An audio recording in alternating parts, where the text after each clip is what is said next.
Still knocking. Becoming a craftsman. Oh, hey. Oh. Two. Hey. Well, welcome. Welcome. It must be Thursday morning. It's gotta. Yep. It is definitely time for book club. Hello, everyone, and welcome. If I could find us here, welcome to the best thing to do on a Thursday morning, Business Building Book Club. We are back. We've had a little bit of a rocky road because my alarm just doesn't want to wake me up. But you are here. I am here. These guys are here. And we are diving back in to Cal Newport's So Good They Can't Ignore You. And if you were here for our last episode, Lefty and I were talking about how much I get frustrated. You're getting the snapping hands because of this. Like how frustrated I get with the idea of someone telling me not to follow my passions. But yeah. So I got over those feelings, and now it's time to dive further in. And I'm so excited. But before we dive in, I got to check in with my boys. So we didn't see you last week, Mark. So how are you doing? Yes. What's up, everybody? So great to see you. This is our first meetup since freaking Funnel Hacking Live, right? Heck yeah. Yeah. I lost my voice out there. I think we had there is a such thing as a hangover from Funnel Hacking Live. Just coming down from all the crazy excitement. I don't think I'm still on a high. I'm still on a high. I've been doing great. Look, it was great.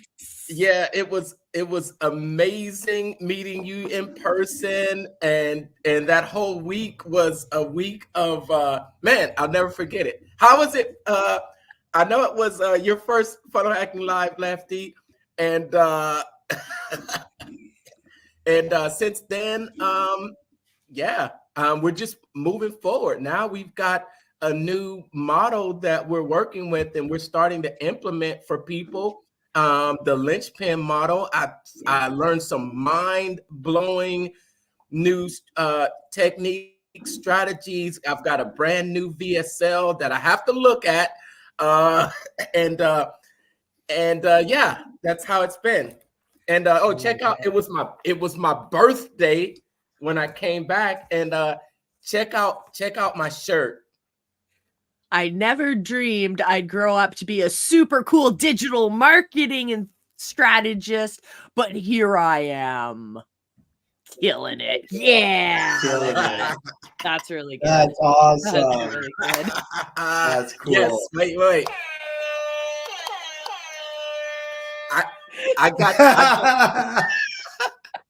I got this for you, Lefty, because I know how much you love that sound so much. I approve of this message. That's amazing. That's going to be the new mascot of the Business Building Book Club, just that air horn. Somebody get this out of my hands. So welcome to those of you watching at home, whether you're live or on the replay. And yes, listen to Mark. Do what Mark is doing. See that little QR code down there? I want you to scan that with your devices, and that's going to pop you over so you can check out the entire playlist of the Business Building Book Club. You can check out all of our previous episodes, check out the previous books we've been talking about, and why not follow along with this awesome book? So Lefty, quickly, how you doing? I'm doing good. Finally caught up on all my work. I have one more VSL to finish, and then it's all done from Funnel Hacking Live. It took me a couple weeks, Mark being one of them. Thank you. Love you for the patience. But yeah, Mark was right. Like, there is a hangover. Like, you're in front of like 5,000 people, and then all this commotion and craziness is happening, and then all of a sudden you just you come back to like your own little bubble and you're just like, oh my God, where's everything? What's going on? Right. But yeah, no, it was cool. It was cool. Just, had a little bit of anxiety coming back. It took about 2.5 days to structure all my folders. But yeah, finally just started one by one, going through it. And I'm gonna officially, even though I have been doing it, but I always say like officially every time I'm about to start something. I'm gonna be giving you guys 2 videos a week till the end of the year on my YouTube channel, and that's gonna be like one of my main focuses. So the first video of that 2 video series is starting next Wednesday on my birthday. So we got 2 birthdays, Mark's and mine, which is awesome.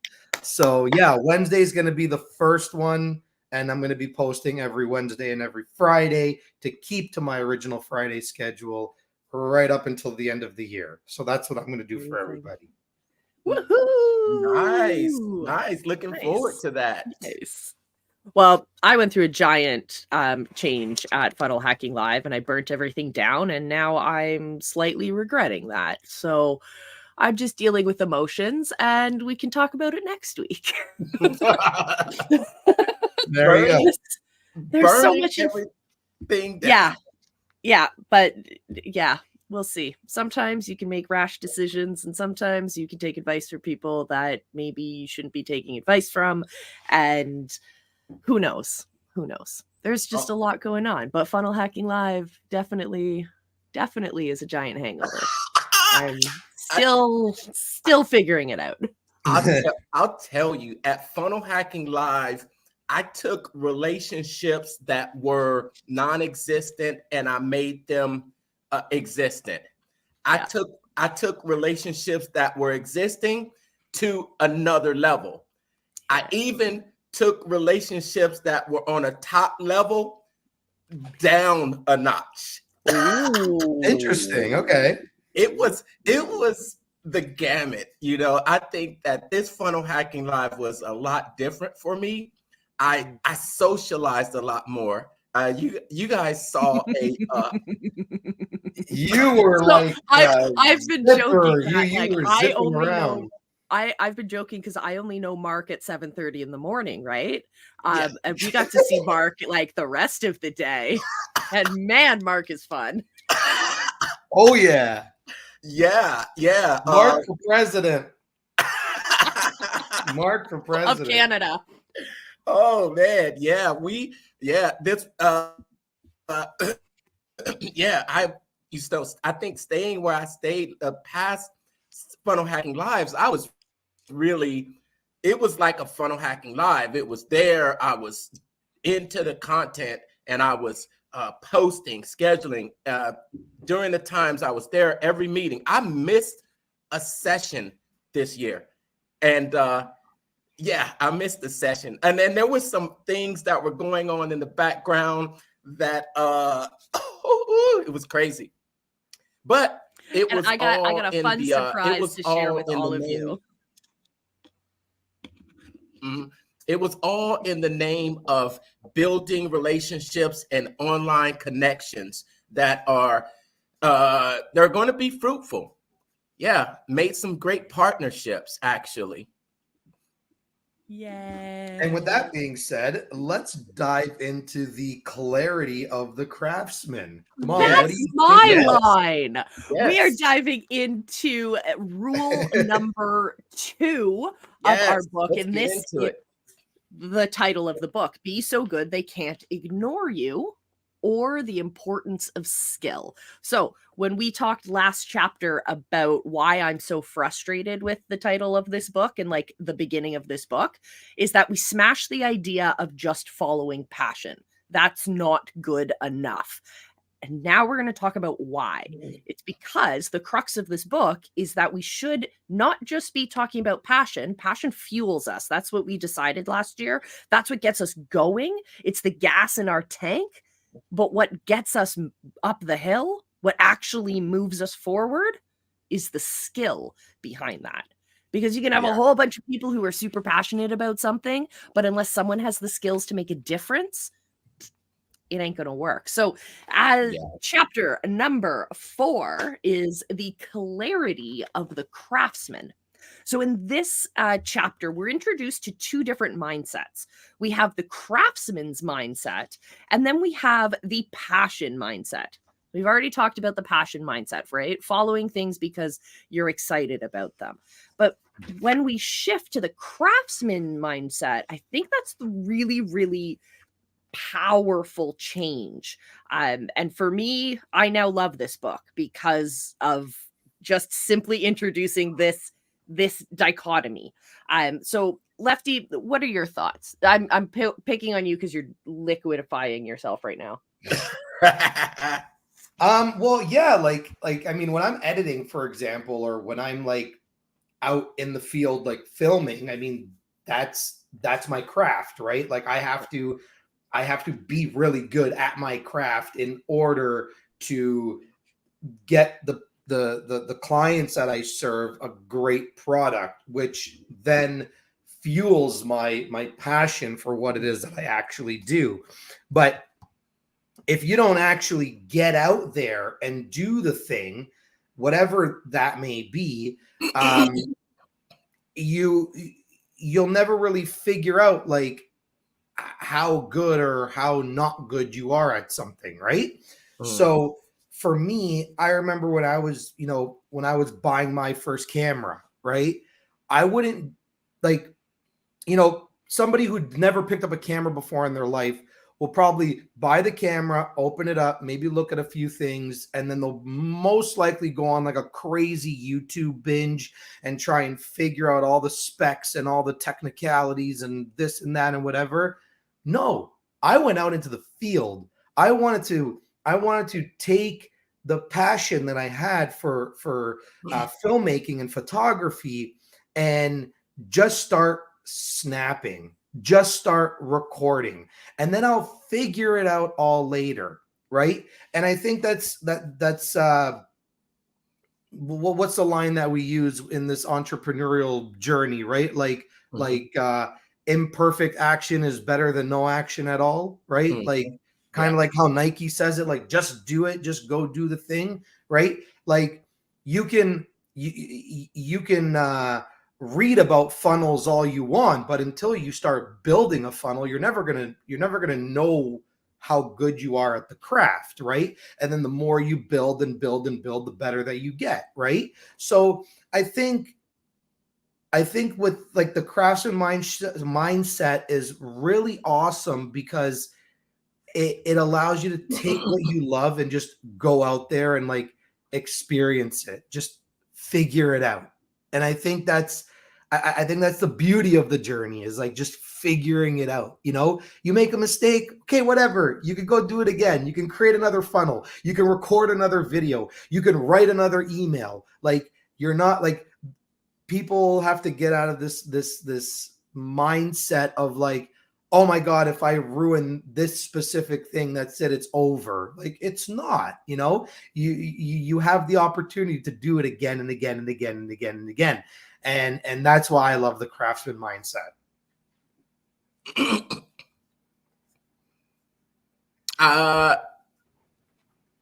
Go, Mark, go. Okay, I thought you were on mute. Craftsman versus the passion mindset. I think these are my thoughts that, and this is probably a reflection of Funnel Hacking Live. One of the biggest speakers that I loved was when he came on stage and he talked about 10x is easier than 2x, and it's the mindset. And it was something I learned there that really blew my mind, and it was how we talk about the things and it's our mindset. It may not necessarily be what we're doing, but how we view what we're doing. And I think that's what this is really saying to me in this chapter, from whether you're going to have a craftsman mindset or whether you're going to have a passion mindset. Because at the bottom line, the activity is still the same. The activity and what you are doing is still the same. But what you're saying to yourself about what you're doing is what can affect how you act in the present and how you see yourself in the future. With and I take this example of a story that I've heard before. There's this famous picture about where you'll see these high skyscraper workers with their feet dangling off of this this beam very high in the air, right? And there's a story of two of those workers.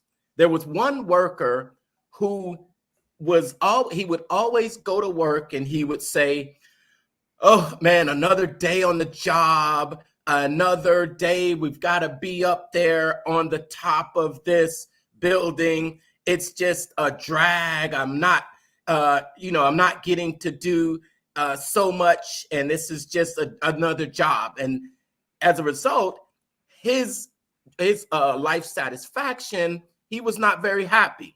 But there was another worker. He had the mindset that every day he was going to work to build an amazing structure. He was going to work to build an amazing structure that would last a lifetime. And he had greater job satisfaction. They were both doing the same job.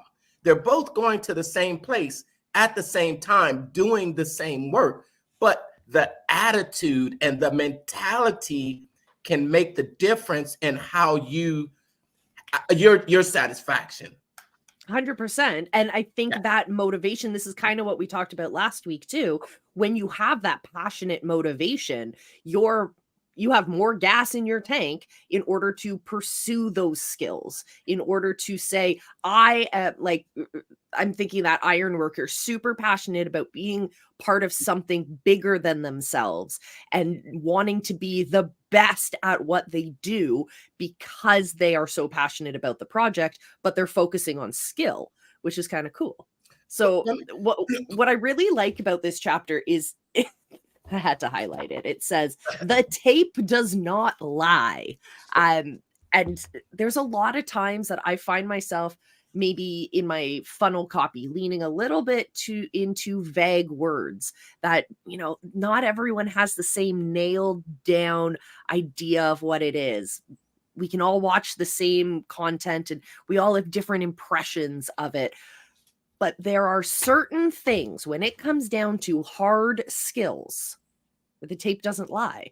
If you're thinking about sports figures who are watching back their latest game, well, it doesn't matter how you feel, doesn't matter what your intent was, the tape doesn't lie. Same thing with the content that we're putting out, same thing with the VSLs we're putting out, same thing with the products you're putting out with your clients, whatever it is. If we're leaning too much on the emotional side of it, we're not really leaning into the skill. We're leaning into the emotion instead. And so it says here in simplifying things going forward, I'll call this output centric approach to the craft. We'll call it the craftsman's mindset, as he says here. My goal in rule number 2, which is the section we're reading today, is to convince you of the idea that became clearer to me the more time I spent studying performers. He mentions musicians in here who just become so skilled and so talented, and it's because they took on the craftsman's mindset. Irrespective of what type of work you do, the craftsman mindset is crucial for building a career you love. I think is kind of cool. But the passion mindset, on the other hand, he says, whereas the craftsman mindset focuses on what you can offer the world, the passion mindset focuses instead on what the world can offer you. I'm like, boom. That just like totally, we Hmm. don't need to finish reading this book. Like that's the most epic line right there. Are you giving to the world, or are you just there to experience and to take? What are your thoughts on that one, guys? Let me Oh, well, Lefty, he's let me smiling. ask you He's something. got that smile. Let me ask you something. Because so many people will say that I want to turn my passion into a career. But then Yeah. a lot of times people will take that passion and then they try to turn it into a career, but it's burnout. They'll get burned out. And that's the same thing for creators as well, because as you're doing the activities, you're doing them and it becomes to the point where it gets a little monotonous. What do you guys feel? How do you feel about that? How do you feel about being a craftsman, but then still balancing the passion, having fun, and not getting burnout?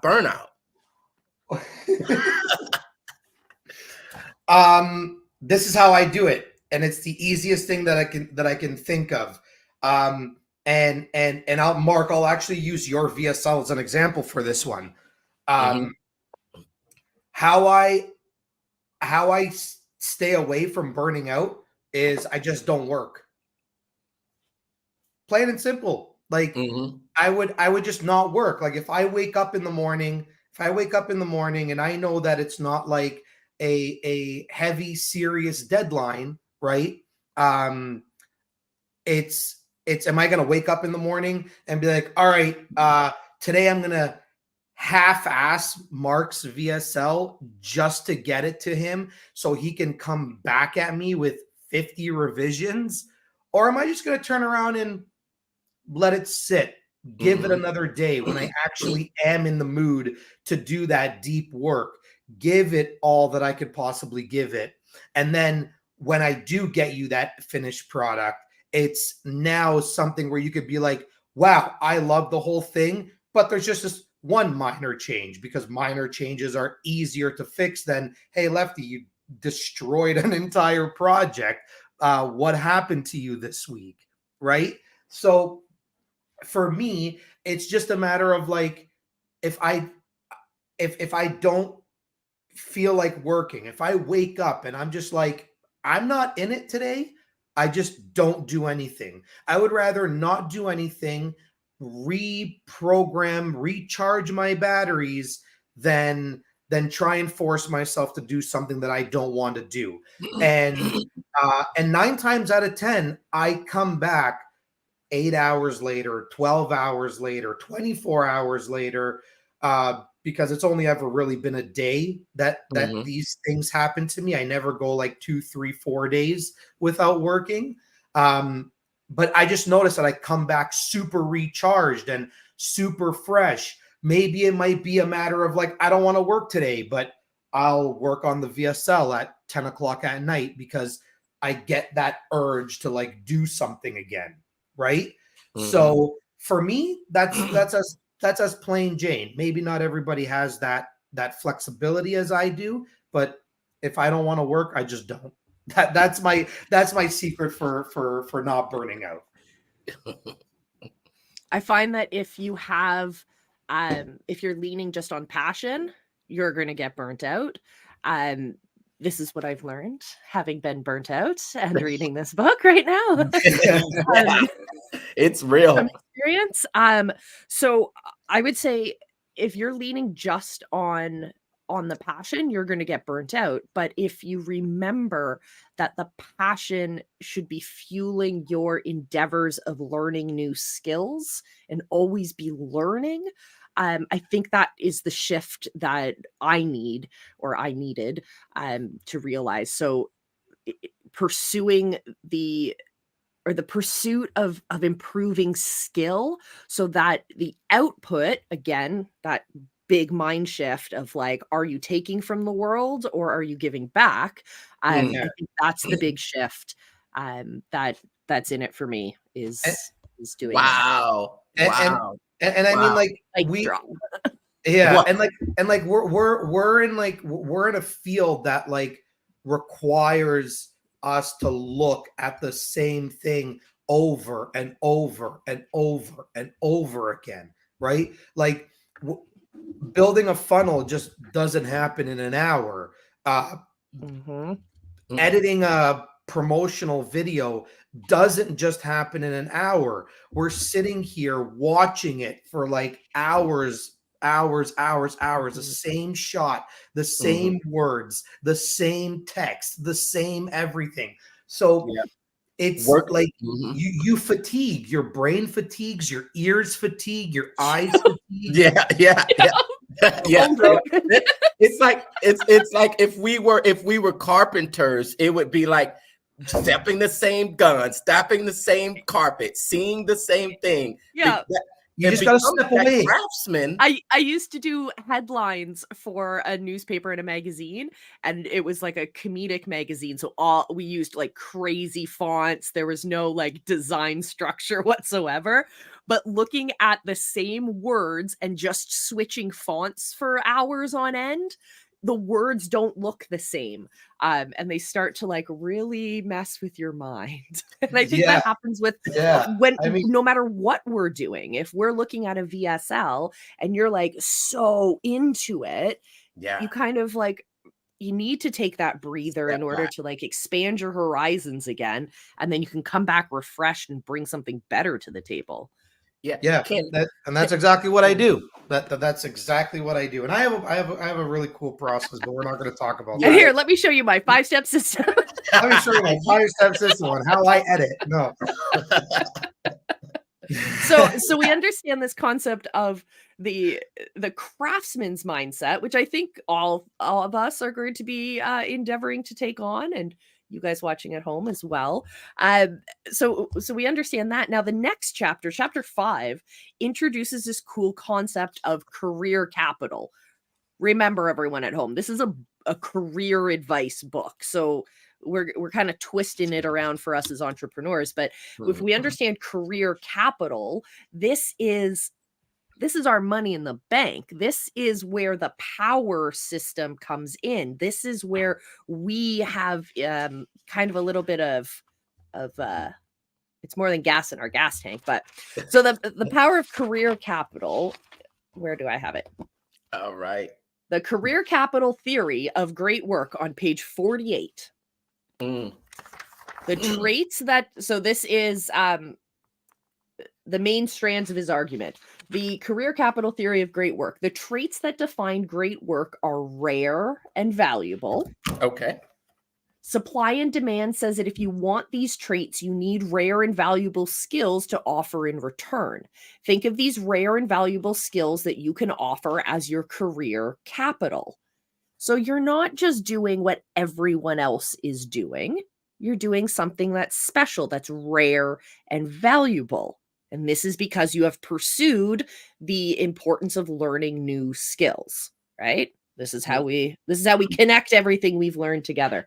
And finally, the craftsman mindset, with its relentless focus on becoming so good they can't ignore you, is a strategy well suited for acquiring career capital.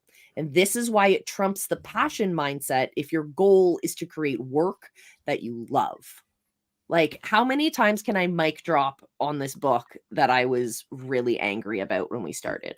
I think so far you've like dropped 3 times. 3 times? Yeah. Cool. Yeah. And we're still just And on section 2. Awesome. I was a crack. Yeah. I was a crack. So what are your thoughts on We have to have like a ticker. We have to know. Yeah. So what are your thoughts on the concept of career capital? Really? Are you asking me or Mark? Well, Sure. well, career capital. I don't know. I think it's I guess it's really talking about your ability to trade what you are good at for to climb the corporate ladder. So it's is more like, I think that the career capital theory of great work. Yeah, we got this great comment from Robert. It seems lately that the logical narrative when dealing with customer service is rare and valuable. I completely agree. Completely agree with that. That's a tough one right there. Yeah. Well, Yeah. here, like the one thing that stood out to me was like control, right? Like when he talks about like this guy Al Merrick, you know what I mean? Like instead of waking up and like going to the 9 to 5 and having to travel to your job, like have the job be where you need to be. Like when he was like when he's selling surfboards, he wasn't, somewhere in some warehouse capital district of wherever he was living. His spot was literally at the Santa Barbara beach, right? Yeah. So I think like I kind of understood the career capital chapter as like location, right? Yeah. Be where the people are, be where your customers are, be where your audience is. And I think I learned this the hard way until I had to figure it out on my own. I'm not gonna say I figured it out on my own. I had a lot of people's inputs to get me to that path, but it's the concept of the film Everything Everywhere All at Once. Yeah. Right? So what I gather from the title of that film is that doesn't mean Facebook, Instagram, Pinterest, YouTube, LinkedIn, Threads, X, this. No, it just means be everywhere on Facebook all the time, all at once. That's it. Choose the one platform where your people are and just bulldozer it, and Molly, I look at like Peter McKinnon, for example, who's like a Canadian YouTube legend, right? Even though he has an Instagram page for his photography, even though he has probably a Facebook page, which I've never personally seen in my life, his audience everywhere, everything that he was doing was YouTube focus. He was everywhere all at once, all the time in one spot. And the more you can be seen in one area, you don't have to diversify everywhere else because that's where your people end up being. And I think and honestly, I think it's like a way to kind of like, I don't know, keep you distracted from not reaching your goals by like literally being everywhere. So I think go where your people are, be where your people are, dominate that one platform, whatever that one platform may be. And then once you've taken over that one area, that one section, kind of like how this gentleman took over the Santa Barbara beach by selling his surfboards right on the boardwalk, then you can diversify. But you diversify to another beach, right? Where your people are going to be again, not to go somewhere else just for the sake of going somewhere else. And that was my take on it. Yeah. Do it. I got that, Lefty. Bulldoze. Bulldoze it. Bulldoze it. I like that. So, Mark, what are your thoughts on the idea of career capital? Career capital, just like Lefty said, it's something that you can exchange for. I see it as a point of exchange, and when it's like I always like to think of things like it's a bank account. It's a bank account. And when you go to a bank account, you can either make deposits, you can take withdrawals. And the withdrawals are what you pay other people with. And as long as you continue to make deposits into your career capital account, when it comes time for withdrawals, you can use some of your capital for, I would say, not just career, but you use it for whatever you want. Let's say you want to use it to build a relationship with someone, or you want to use it to move up the ladder, or you want to use that capital to move to a different department.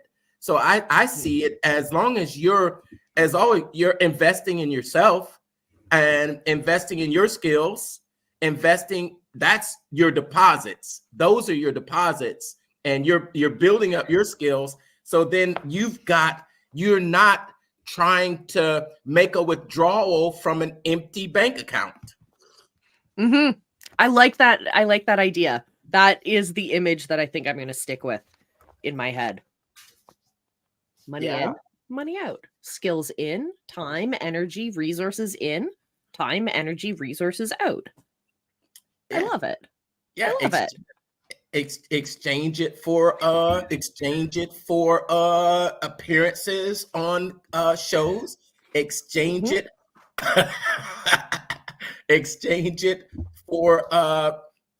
for you to appear on other shows.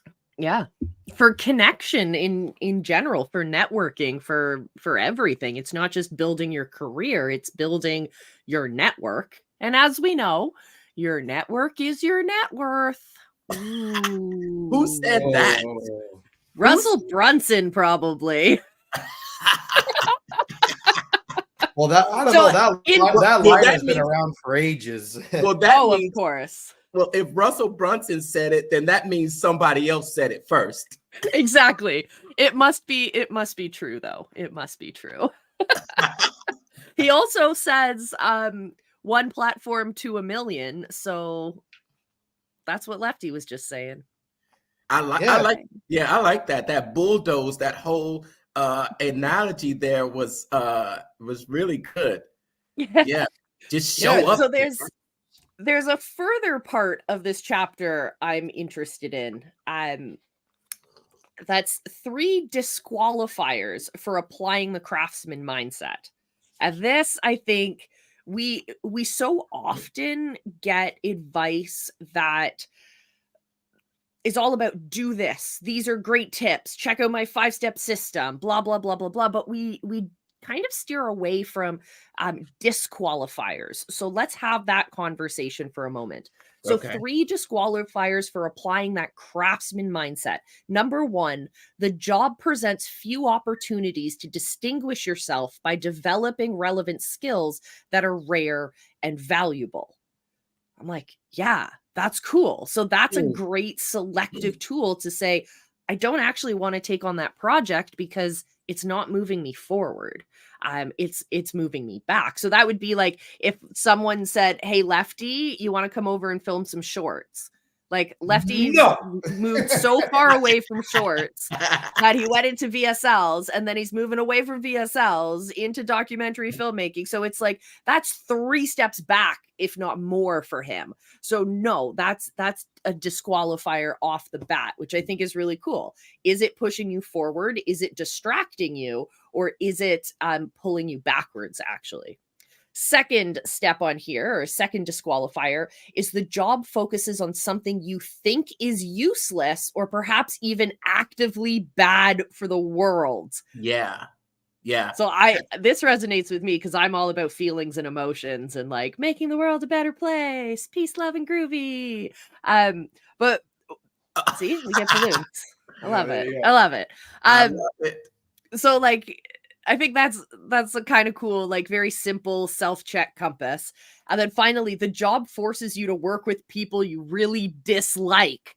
Okay, so we got to talk about this. Oh, man. Hold on. Before we talk about Molly, talk about number 3, I wanna ask you about number 2. Like, what do you find? What do you deem as like useless? You know what? I think for me, that is something that I have had to reconcile. You think is useless or perhaps even actively bad for the world, especially when you think about something along the lines of marketing. And I'll tell you, my experience was I was at Niagara Falls, right there in Canada, right? I was on the Canadian side. I've been over there before, guys. The best side.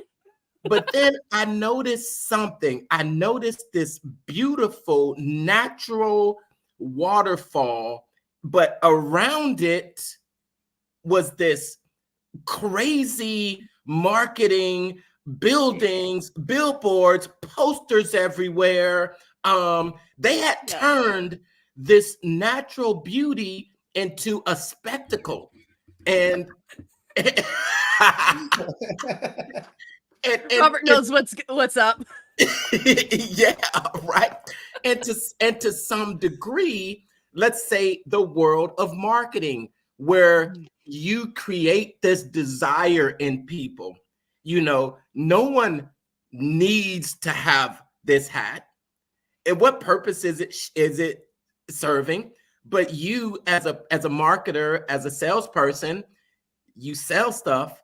And a lot of times you might be selling things that are, you know, for lack of a better word, useless. Yeah. Yeah. And the way that I think of it is the action moving you forward? Like, is taking on that client or taking on that project moving the client forward, or are you chasing your tail? So I had a client once who just never made up their mind, and like a project that was slotted in to take 1 month ended up taking up like 6-8 months until I finally had to fire them and say, look, until you can be clear on what your purpose is and what you need done, I can't make magic happen. I need tangibles in order to move forward. Like, if you don't know what your core offer is, I can't build you a funnel. Like, we need to work on that. So I think when I think of this sentence, I think of it in two different ways. On one hand, we have jobs and tasks that are a waste of time, that are useless. And then I also think of like the end result. Is this actually good for the world? I see those as two different things, right? So, yeah, go. Oh no, I was just gonna ask you, like, so you would deem, and correct me if I'm wrong, you would deem a useless project somebody who, let's say, doesn't have a core offer but wants a funnel. It would be a useless project for them to hire me as their funnel builder. Okay. And not hire me as their strategist. Because what they need is a strategist. They need that long before they want to implement the funnel. So to me, I guess in that sense, useless would be right person, wrong time. Right. Okay. Or wrong person, wrong time. I'll give you an example. My brother, I know you might be out there watching, but you know how I feel. He sells aftermarket wheels and tires. You've seen them. 20-inchers rolling on bowls. And sometimes he has customers. He's told me that he has a customer that came in, spent $2,000, $3,000 on wheels, and then had to have their car towed out of the place. What? That's nuts. That's nuts. Yeah. Sometimes people will prioritize getting these, and it's not a need, it's a want. And they'll prioritize getting this wheels on their car more than they'll prioritize the car. So paying for the car. And for me, I told him, I said, it would be tough for me sometimes to really sell that, because and that's what this, something that's actively bad. So I asked him, how do you reconcile that? The heart wants what the heart wants, Mark. That's what he says. He says,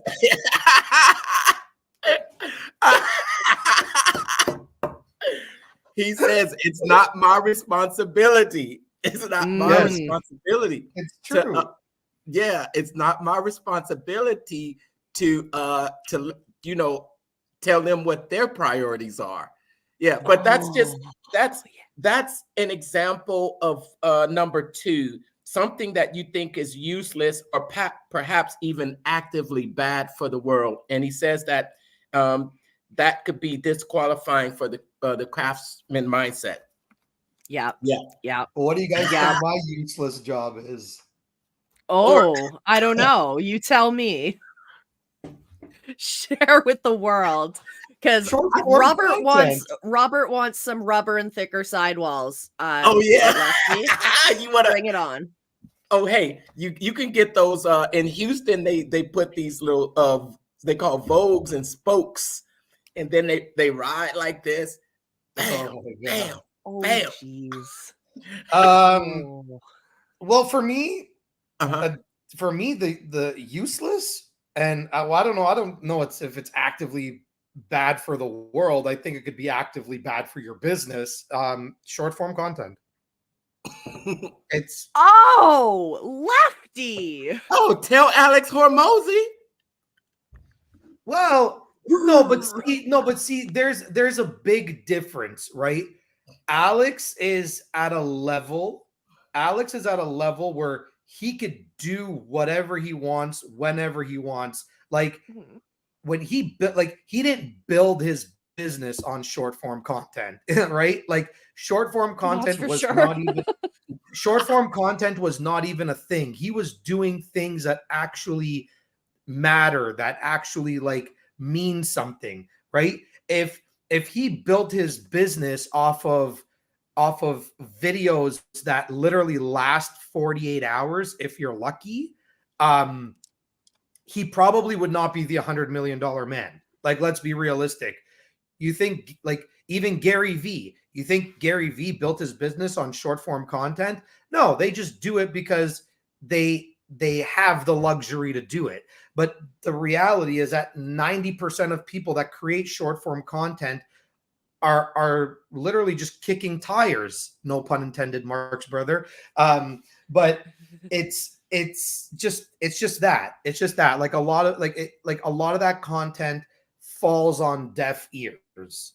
And if it's gonna continuously fall on deaf ears, why are you still doing it? Right?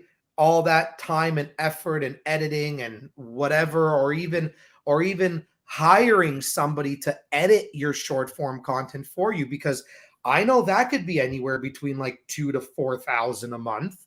Like, I would rather give that money to Molly or Mark or somebody who can build me an awesome ecosystem that actually gets me sales.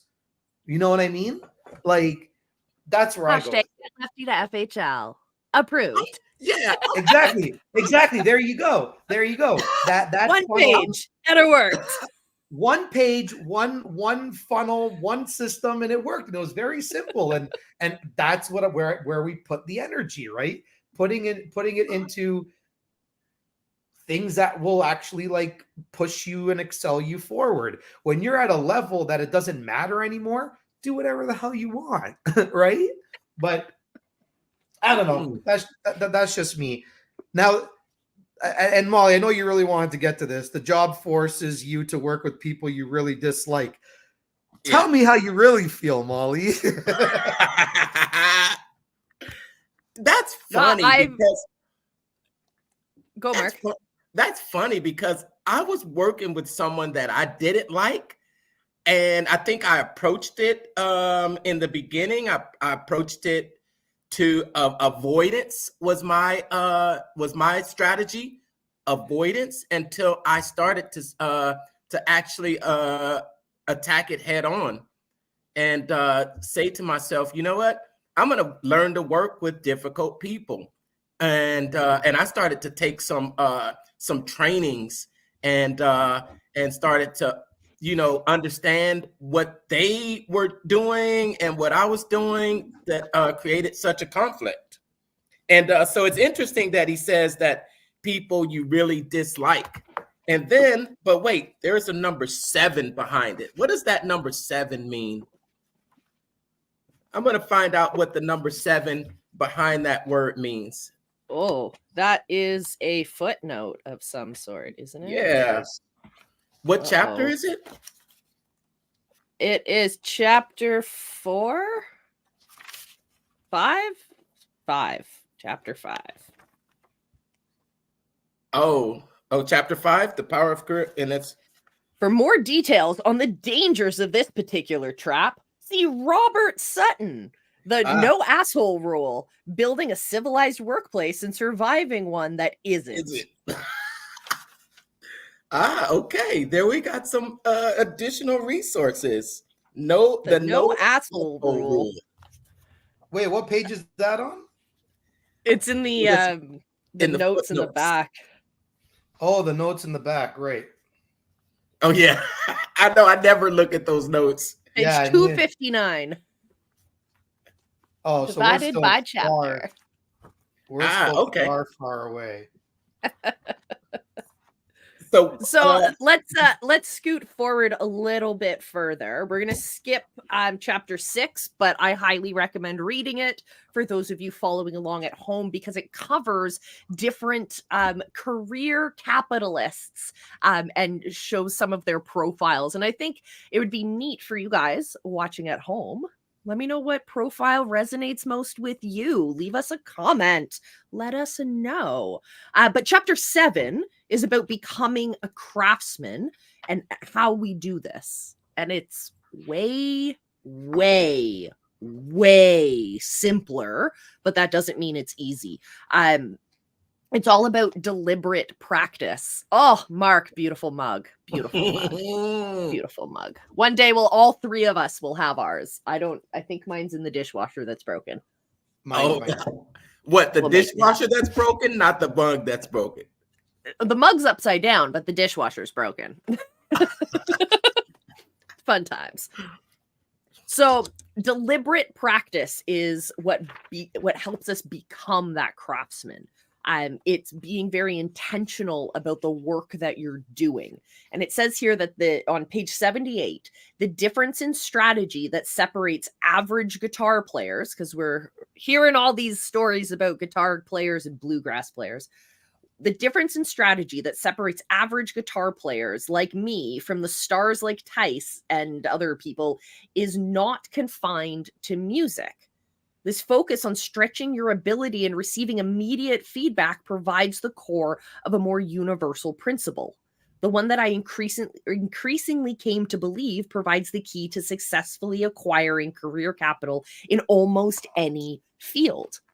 And that is focused attention on getting those new skills. I'm a Malcolm Gladwell fan because we're totally leaning on the Canadians. Do I have his book behind me? No, that's the one time I don't have his book on my shelf. Malcolm Gladwell is my favorite author. He's an essayist. He's an incredible intellectual thinker. And he looks at history and culture in these beautiful ways that help us see the world through a different lens. So all of his books, I highly recommend. But my number one recommendation, which is also mentioned in this book, is a book called Outliers. And it's a collection of essays. Each chapter is about a different set of outliers. Whether it's an isolated island where everyone on this island lives past 95 and it just explodes the statistics, or we're talking about why the majority of professional hockey players have their birthdays in the first 6 months of the year. That is, oh yes, you gotta read that chapter. You have to. It will blow your mind. I think it's the first chapter of the book. But here he talks about the 10,000 hour rule, which is what we've all heard this. It takes 10,000 hours of deliberate practice in order to become an expert. So it says here, the idea that excellence at performing a complex task requires a critical minimum level of practice, surfaces again and again in studies of expertise. In fact, researchers have settled on what they believe the magic number for true expertise: 10,000 hours. In Outliers, Gladwell pointed to this rule as evidence that great accomplishment is not about natural talent, but instead about being in the right place at the right time to accumulate such a massive amount of practice. Wink, wink, nudge, nudge. He's talking about hockey players in part of that. Just saying. Oh, really? Okay. Sure. All right. So what are your thoughts on deliberate practice, my friends? Yeah, it has to. Like, you need to. You like, I mean, how else do you go from good to great, right? Like, I mean, I'm sure you can go back to, one of the very first funnels that you designed versus a funnel that you'll build and design right now. I'm sure like the first one was horrific, right? Like now, and it's the same thing with my films, the same thing. It's like, I was like, oh God, I'm going to call myself out, whatever. I shot my first film on auto. Ooh. You gotta start somewhere. I didn't even shoot it. I didn't even shoot it using manual settings where I can control my ISO and my aperture and my shutter speed. Like, I just natively let the camera do its thing. And I was like, yeah, this is going to be awesome. And it was terrible. But yeah, like, I wouldn't have known those things if I just didn't go out there and shoot, like I mentioned before. So yes, I thoroughly believe in this 10,000 hour rule. Now, could I say that I've invested 10,000 hours into my craft? Probably not. I don't think I have, because I've never really put a timer on myself, which would probably be a really, really cool video to do. But I don't know. I don't know what happens. I don't know what happens if and when I get there. Well, not if. I know I'm going to do it, but when I get there, I don't know. Am I even going to notice a difference?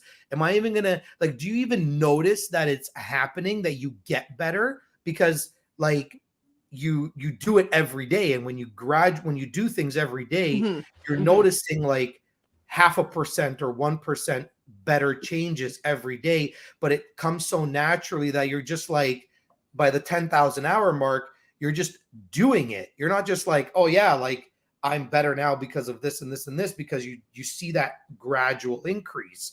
So what I encourage you to do, Lefty, is to, like, every night before I go to bed, I journal, right? Or I do it in the morning, whatever.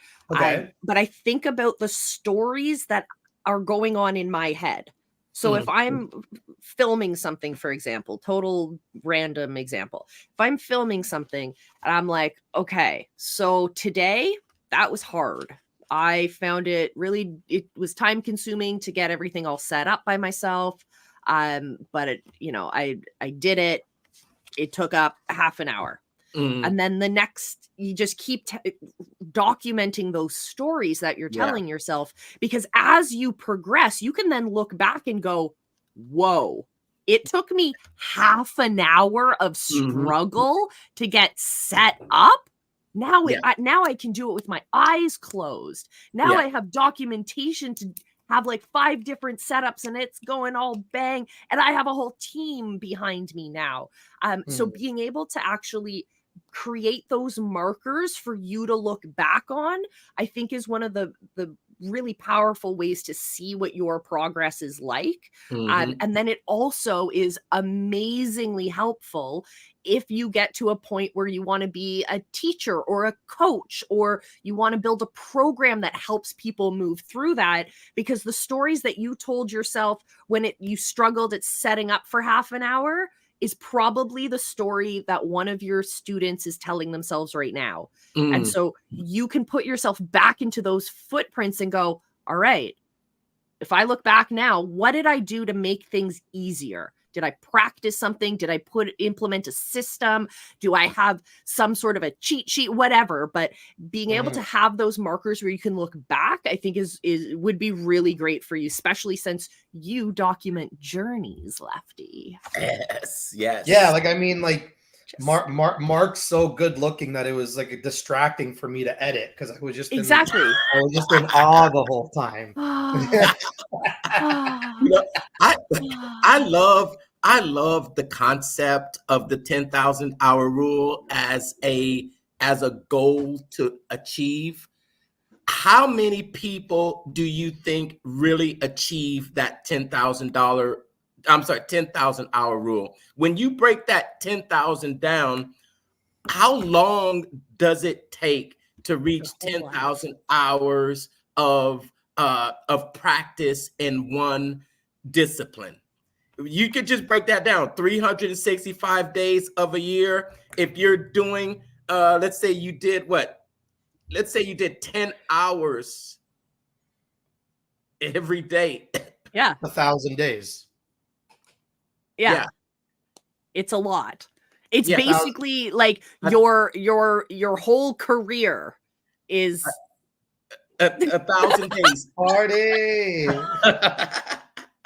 1,000 days. I see it as a goal to aspire to. A goal to aspire to, and 10,000 hours is a it's a lot.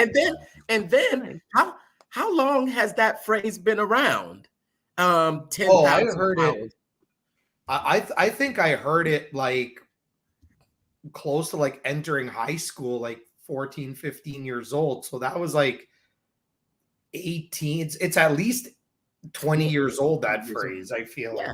And when you think about it, that was back, I think we've had so many more technological advances with learning and different, we've learned more of psychology of learning and how to actually get those things to stick. Just like if you take an athlete, just say, for example, an athlete from 2000 and put them up against an athlete today, it could be night and day because of the advanced, and it's not just physical changes, but the advanced mental changes and psychology that we've had advances. So is the 10,000 hour rule, even, I may be getting close to 10,000 hours doing my thing via the comments.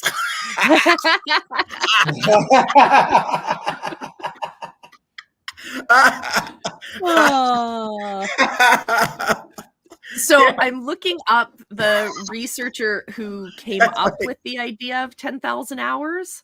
And it's 20 hours for 50 weeks a year, which is for 10 years, which gives you the 10,000 hours. It's been around. He came up with the study, Anders Ericsson, his name is, in 1990. Whoa, that's even longer than 2000. Yeah. So Dr. Anders Ericsson's research on expertise has finally received some good attention in Malcolm Gladwell's book Outliers and Jeff Colvin's book Talent is Overrated. These books place a new emphasis on behavior and designing in deliberate practice to get to extraordinary performance. Ericsson's 1990 study says that it takes 10,000 hours, 20 hours for 50 weeks a year for 10 years is 10,000 hours of deliberate practice to become an expert in almost anything. But there's a part of the study that constantly gets left out. So we can talk about deliberate practice, actually putting in the time and energy on focused attention into building those skills, or that career capital, as this book lays it out to be. But where was it? The professor of psychology, Anders Ericsson from Florida State University, says that there's something missing. Practice is important. Oh, no. And it turns out his study shows that there's another important variable that Gladwell doesn't focus on: how good a student's teacher is. Practice is important, and it's surprising how much it takes to master something complicated. But Erickson's research suggests that someone could practice for 10,000 hours and still not be a master performer. They could be outplayed by someone who practiced less, but had a teacher who showed them just what to focus on at a key moment in their practice regimen. So this is where I think it's so interesting in our space, in this entrepreneurial space. We talk a lot about Phil Jackson, one of the greatest coaches in the world.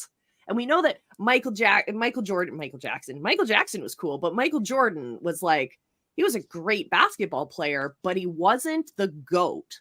He wasn't the GOAT until he connected with the right coach who could drill him in the right way, who could help him focus, who could show him the tape that doesn't lie and get him to that next level. We can see this in sports. We can see this in musicians as well. There is something that happens when you connect the right student and teacher or mentor and mentee or whatnot. So yeah. Maybe it's not a 10,000 hour rule anymore. I think there's a lot more to it than just put in the practice and be good. Like Russell Brunson always talks about repackaging the same information in a different way. But yeah, you can still have that same information being presented by multiple people in their own unique ways, but that student is not necessarily going to resonate with everyone saying the same thing. They're going to resonate with the way that you say it, because you help frame that experience in a way that makes sense to them, that connects them, that builds what we call the epiphany bridges for where they are to get them to where you want them to be. Or giving that person the information when they are in the right mental state. Yes. Right time. Yes, when they are in a receptive state. Let's say I'm at a conference and I'm getting this information, but there are other activities going on around that are taking my attention, or maybe even my mind is not focused on the information I'm getting, as opposed to giving me that information in a relaxed, receptive, maybe even meditative or sort of, altered state of consciousness. I like to call it. I do meditate a little bit and practice silence and take in the information that way. I think that's how, some people tell me that I have a great memory because I remember these things about people. But I put myself in this state where I'm like, okay, I'm paying attention to this person. This is where I'm focused. Yeah. I love that. Man, that was good, Molly. All right, to all the filmmakers out there, Russell Brunson has his 2 comma club. I'm starting the 10,000 hour club. Let's go. All right. And you don't have to be a filmmaker. You can be a content creator, but as long as it's done with video, and you have to prove to me that when you started to when you finished your 10,000 hours of completion, that it's documented and that you got increasingly better. But I'm going to start my 10,000 hour club. and does it include short form content, or are you just like cut immediately? Like if you're doing something that's exceptional, that where I can see a level of increase in the filmmaking skill, sure, I'll have a section for that. Hey, Eric, I'll have a remedial class. Hey, there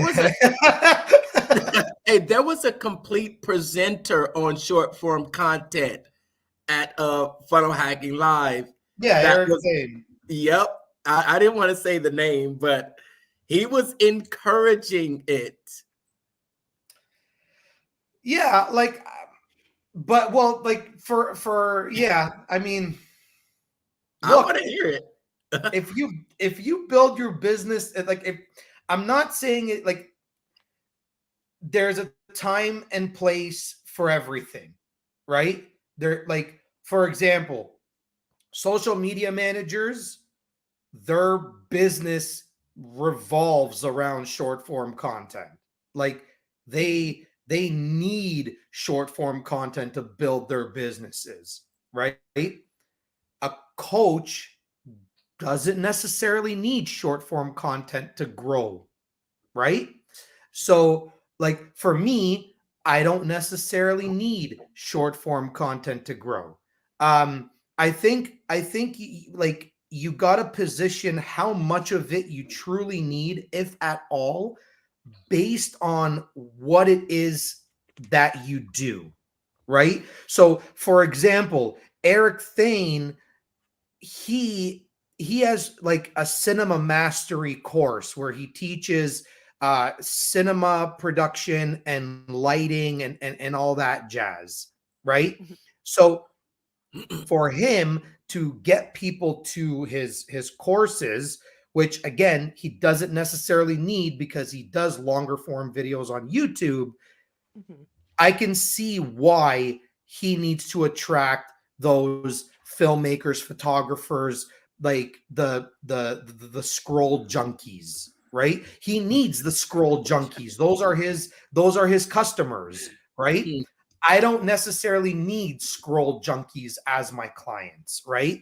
So I think to me, I think it's based on business to business if you truly need it or not. And most of the time you don't, in my opinion. Maybe I'm old school, but like maybe I've gone, sorry, Molly, hold on. Maybe I've gone back to my old school roots in a modern age, but that's just how I feel about it. What I took away from it was the ROI is the exposure, because the algorithms are favoring the shorter form content. So the ROI is the exposure, not necessarily well,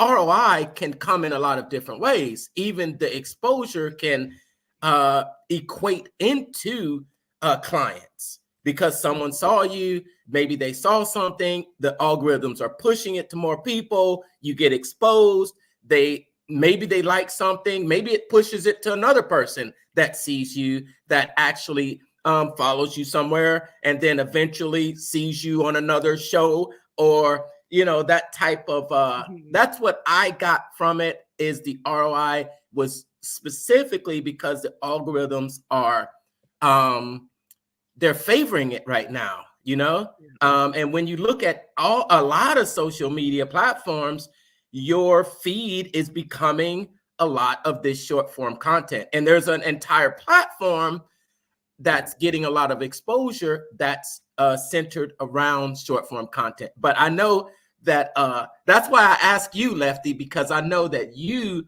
have experience, and you even went through some Eric Thane's courses. Yeah, I've been on both sides of the spectrum, right? Like I guess you could say drank that Kool-Aid when the short form content came out, until it took me a very, very short amount of time afterwards with a little bit of guidance to allow me to understand that it's almost pointless. But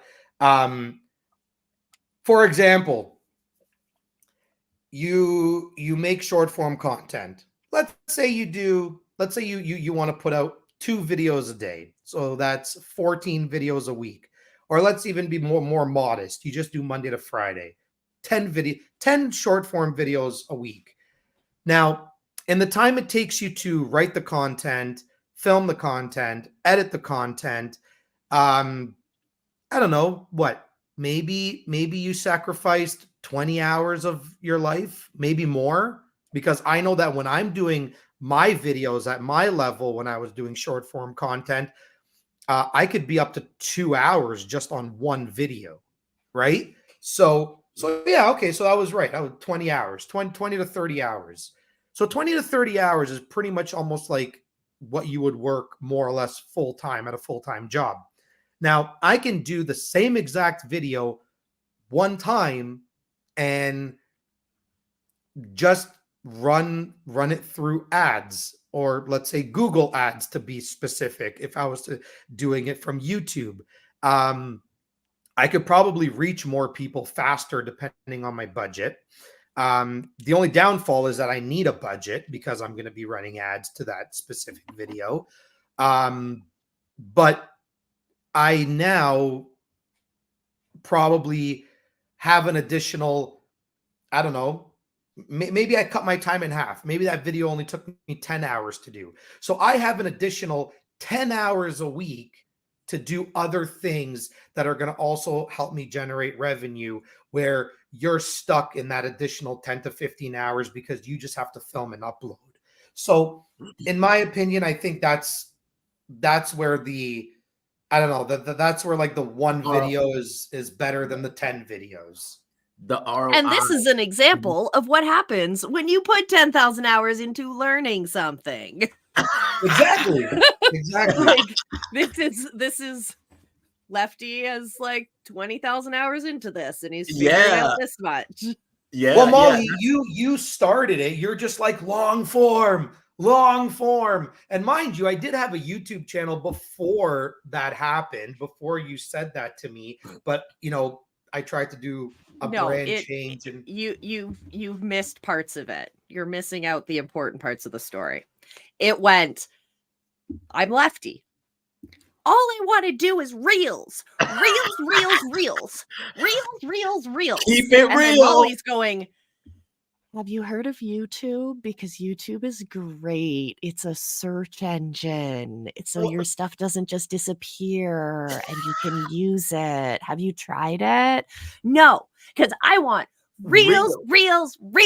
Keeping it real. Now there's a shift because now Molly is like, reels. No, I'm not. I'm not. You put up so much short form content. I'm not doing reels. I just happen to post my YouTube shorts on Instagram because I don't like Instagram anymore. But YouTube shorts are the reason my channel has 907 subscribers now. Hopefully we'll hit 1K sooner than later. Hopefully before the end of the year, because it's on the goal board. You're going to do it. You're going to do it. Absolutely. It's going to happen. So I had a channel initially, and like I wanted to do a brand change, and doing the brand change to a different channel, I accidentally deleted my channel, and I was like, you know what? This is too much work. I'm not going back into it. And then that was like a year gap. And then that year gap is what brought me to you guys. And then that's during the same, the same whole thing happening. That's when short form content. And I was like, I could just probably do this like quicker and faster and get things out, which by the way, it's not quicker and faster whatsoever. And then during that time, that's when you were like, hey, long form and YouTube, and your shit doesn't die.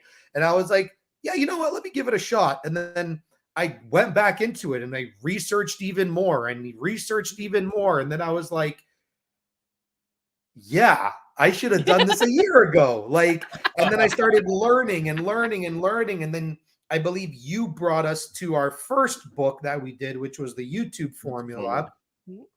And then I, reading that book, I got more information, and I was like, and now it's just like, I just would never go back. I would never go back. Like I literally already have like 4 videos like ready to go with ads ready to go on a start time that's going to just generate me so many freaking views.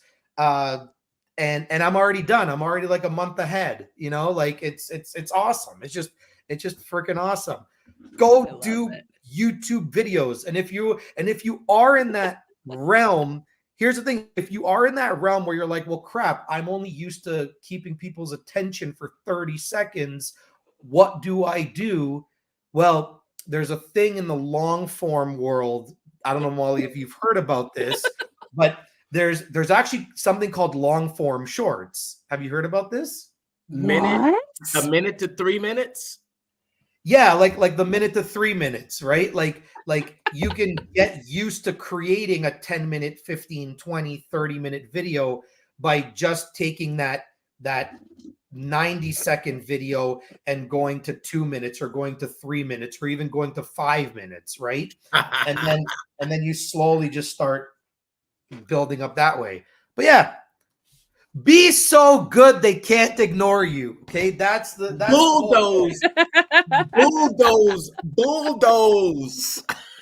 So Do what's we right have for your 5 business. habits here of a craftsman. So let's see how many of these we actually do. And for those of you watching at home, I want to know. So step number 1 is decide what capital market you're in. So there are 2 different capital markets you could be in. You could be in a winner take all market, or you could be in an auction type market. In a winner take all market, there is only one type of career capital available, and lots of different people are competing for it. Whereas in an auction market, by contrast, is less structured. There are many different types of career capital, and each person might generate a unique collection. Heck yeah. So what do you guys think about that? What market are you guys in? Oh shoot. I feel like I'm in the cusp right now of slowly shifting out of the auction type market, right? Oh, okay. That's the one where like everybody is competing, right? Yeah. No, that's the winner take all. Everyone, there's only one type of capital available. Everyone's fighting over it. Oh, okay. Versus Sorry. an So auction. An auction is where everyone has a unique set of skills and capital available. Okay, so what was the other one? I'd say auction type. Yeah, I'm definitely leaning into the auction type because that's where I'm not a commodity anymore. Yeah. I become unique. Oh, sorry. So then, yeah, I'm definitely in the auction type. Yeah, sorry. Yeah. I got them mixed up. I got them mixed up. Yeah. Winner take all says that there's just one type of career capital available, and there's all these people competing for that one type of capital. But then the auction type is there's many different types of career capital, and each person might have a unique collection. There's a lot of different capital. I think you might have the skill of video editing. You might have the skill of video writing. You might have the skill of, there's so many things, cameras, lighting, equipment, sales. It's in a, exactly. Yeah. So step 2 is then to identify your capital type. So once you've identified your market, you must then identify the specific type of capital to pursue. If you're in a winner take all market, this is trivial because by definition, there is only one type of capital that matters. But for an auction type market, however, you have flexibility. A useful heuristic in this situation is to seek open gates or opportunities to build capital that are already open to you. For example, Mike Jackson's next step after his degree, this is an example that was brought up earlier in the book. It's not Michael Jackson or Janet Jackson or Miss Jackson, if you're nasty. If you're nasty. Sorry, Miss Jackson. There was a comment. Mike Jackson's next step after his degree was to work with a Stanford professor on his environmental policy research. This decision helped him acquire a key type of career capital, a nuanced understanding of international energy markets. At the same time, however, keep in mind that this was also an opportunity that was open to Mike because he was already at Stanford earning a degree in the field. This made it relatively easy for him to jump into this new role. So I want you guys to think about that as well. Look for those opportunities to grow your skills, to maybe you pick up that new client who's asking for a service that maybe you've never really mastered yet, but you're going to use this as the opportunity to try it out, to try something new. You're going to gather that feedback, again, growing your skills. This is good stuff. I only bring you the best, guys. You know me. Yeah. Step 3 is to define good. What does good mean? At this point, you've identified exactly what skill to build that you can, for guidance, begin to draw from this research on deliberate practice. The first thing this literature tells us is that you need to set clear goals. If you don't know where you're trying to get to, it's pretty hard to take effective action. But we have to define what good means. So for another one of the examples in the book, good was also very clear. His scripts had to be taken seriously. He was selling TV shows and stuff like that. So there has to be markers of what it means to create good, not just good enough, but good content. So Lefty's clearly been an example of pushing that bar, always up, never letting it come down. And I think we all need to have that mindset of always looking for what our definition of good is. Not just good enough, which is what short form content makes us do a lot, is, yeah, it's good enough, post it, it's only 30 seconds. Yeah, post it, it's only 3 seconds. But instead, let's be craftsmen. Let's push that bar. Let's set that bar higher every single time we go to practice. That's how world-class Olympians and world-class athletes work. They push themselves every single time they hit the gym. Every single time they walk up to practice, that bar of what is good gets pushed and pushed and pushed. What do you think about that, guys? Yeah. There's nothing to say on that one. You nothing nailed to say. it right on the head. Fabulous. Fabulous. Step it. number 4 is to stretch and destroy. I love that. I love that title. Doing things we know how to do well is enjoyable. And that's exactly the opposite of what deliberate practice demands. Deliberate practice is above all an effort of focus and concentration. That is what makes it deliberate, as distinct from the mindless playing of scales or hitting tennis balls that most people engage in. If you want to set yourself apart, you can't practice like everyone else. Nope. You can't show up to your 10,000 hours of deliberate practice and just kind of dink around. Hope for the best. We don't dink. We are not pickleball players here. Yeah. We do not dink. No dinking. Yeah. We dinking. We don't dink, we dank.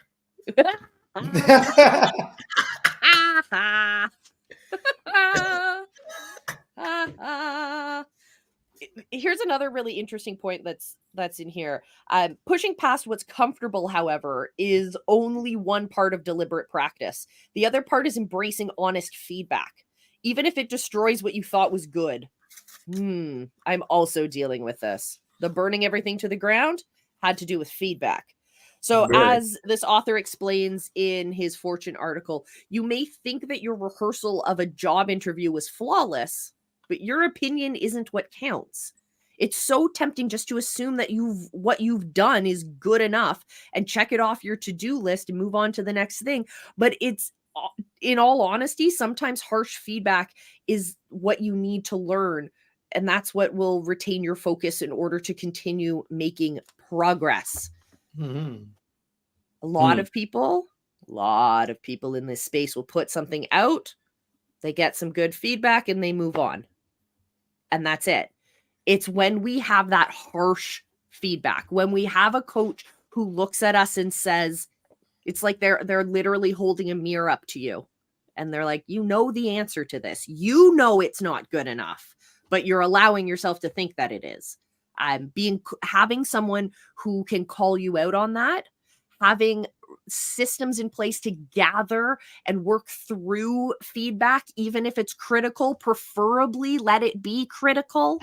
And the flip side of that is also, I think everyone needs to deliberately put time and energy into being better at giving feedback, constructive feedback that's going to help people move forward, not just, oh, that looked dumb, or your hair looks silly, or like some of the feedback I used to get on my shorts. I love shorts for the fact of gathering ridiculous feedback. So people will be like, oh, she's so old and she's trying to dress young. Ew. Like, wow. Thanks for the feedback, bro. Like, I think hope that made you feel better. I Yeah. think one thing that I love that Robert J. Moore says, and I've heard him say it a couple times, and I think it's fantastic. He goes, I care about your business, not your feelings. Yeah. Yeah. Yeah. And he'll like, he's always constructive with what he says, but like, if you're butthurt about it, like he doesn't care. Like he just doesn't. It's like, if he has to offend you, but you're going to get like $1 million out of it, then let him offend you all day. Be rich and offended. Yeah. Be rich and offended. That's it. We're not the rich are not out here trying to grasp at participation trophies like the entire world. Yeah. You get a sticker because you're so positive. Oh. Yeah. Sometimes. And the final step is to make sure that you have patience. Because we can't just expect to try our first go at something and be experts at it. I've told this story many, many times before. My dad, when I knew my dad, he was a great, like, high-end ski instructor, kind of like great thing. But it didn't start out that way. It started off with a pair of skis that were already broken on the side of a highway, and he was standing at the top of the hill. It's kind of like the highway goes around it, and there's like a drainage ditch, and that's where he decided would be the greatest place to start learning how to ski, in the middle of Toronto. And he's standing at the top. He gets one foot into his bindings on one ski, and the other ski goes sliding down the hill without him, crashing into a cement barricade below. And my dad took off his ski, walked down the hill, picked up the broken ski, and went home. And he was like, I'm done. I wasn't good the first time. Who knows if I'm ever going to be good the second time. But I'm so glad he went out that next time, because it's from that moment onwards that he drilled himself. He put that passion into working on those skills to become the best that he could be. So I don't want you guys standing at the top of that hill, watching your ski fall down, breaking, and going, that's it, I'm done. I want you to look at that and go, wow, that's an awesome way not to do this. Let's try something else. Exciting. Yeah. Exciting. Yeah. Well, yeah. I have something to share, because this is all we have to talk about for today's What? All right. I just want to show you a quick little preview of something that happened when we were at Funnel Hacking Live. All right. Oh, it can't access my screen. Oh, I think I know what this is, and I've been waiting. Let's see it. I want to show it to you guys, but it's not letting me. Share my screen. Here we go. Share it here. No. Hold, please. Talk amongst yourselves. Yes. I'm still in my 10,000 hours of learning how to use a computer, apparently. Ladies and gentlemen, I'll read the summary of this rule number 2, because we've actually gone all the way through it. It talks about rule number 1, took on the conventional wisdom about how people end up loving what they do. And rule number 2 was the first to tackle the natural follow-up question. If you follow your passion, is bad advice what you should do instead? And it says that it contended that the traits that define great work are rare and valuable. If you want these traits in your own life, you need rare and valuable skills to offer in return. Okay. I called these rare and valuable skills career capital, and noted that the foundation of constructing work you love is acquiring a large store of this capital. That's the summary of the rule number 2. And then he also talked about, he argued that it's important to adopt the craftsman mindset, where you focus relentlessly on what value you're offering the world. This stands in stark contrast to the much more common passion mindset, which has you focus only on what value the world is offering you. And you know what? I saw those different mindsets, from the craftsman to the passion, and the story about the construction worker. It was all about him and all about what's, he has to go to work. I, me. I have to go to work, as opposed to the craftsman mindset, which focuses on, we're building one of the greatest buildings for the entire world that many people will come to see. So that is what he feels is the mindset to have when it comes to being so good that they can't ignore you. Oh, yeah. Well, on that note, the only way I know how to show you this photo is by changing our overlay. So check this out and we'll come back and talk about it. Okay. Ooh.